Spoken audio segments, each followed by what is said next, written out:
AP EAMCET 2024కి సంబంధించి finally మనకి ఒక క్లారిఫికేషన్ అయితే రావడం జరిగింది. మనకి ఈ సంవత్సరం థర్డ్ ఫేజ్ కౌన్సిలింగ్ అయితే కండక్ట్ అయితే చేయట్లేదు. దానికి సంబంధించి మీకు ప్రూఫ్ అనేది ఈ వీడియోలో చూపిస్తాను. మెయిన్గా మనకి అప్డేట్ కూడా ఈ రోజే రావడం జరిగింది.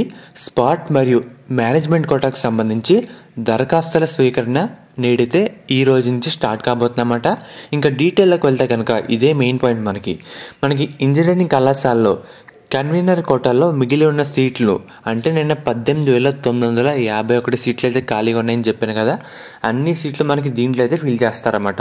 ఇంకెలా ఫిల్ చేస్తే మనకి థర్డ్ ఫేజ్ అంటూ పెట్టరు, దీంట్లోనే ఫిల్ అయిపోతాయి సీట్స్ అనేవి.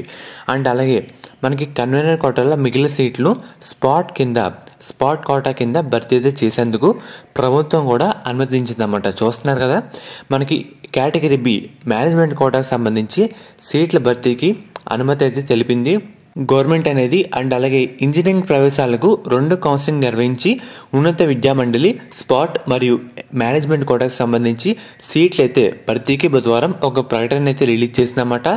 ఈ మేరకు కళాశాలలో గురువారం నుండి దరఖాస్తులు అయితే స్వీకరించబోతున్నాయి. దరఖాస్తుల వివరాల విషయం కలితే కనుక ఈ నెల 5వ తేదీలోపు వెబ్ పోర్టల్లో నమోదైతే చేసుకోవాలి. 6వ తేదీన జాబితా లిస్ట్ అయితే అప్లోడ్ చేస్తారు.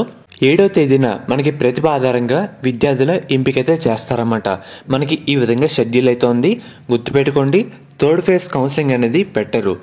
మనకి మెయిన్గా పెట్టే అవకాశం అంటే స్పాట్ మరియు మేనేజ్మెంట్ కోటా ఇంకా స్టార్ట్ అయితే అవదన్నమాట.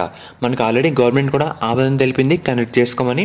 ఇంకా లేట్ అంటూ ఉండదు. థర్డ్ ఫేజ్ అయితే గుర్తుపెట్టుకోండి, ఈ సంవత్సరం అయితే అస్సలు పెట్టరన్నమాట. ఎందుకంటే ఆల్రెడీ కౌన్సిలింగ్ మేనేజ్మెంట్ స్పాట్ ఈ రోజు నుంచి స్టార్ట్ కావడం జరుగుతుంది. సీట్లు మొత్తం దాంట్లోనే ఫిల్ అయిపోతాయి, థర్డ్ ఫేజ్ అంటూ ఉండదు.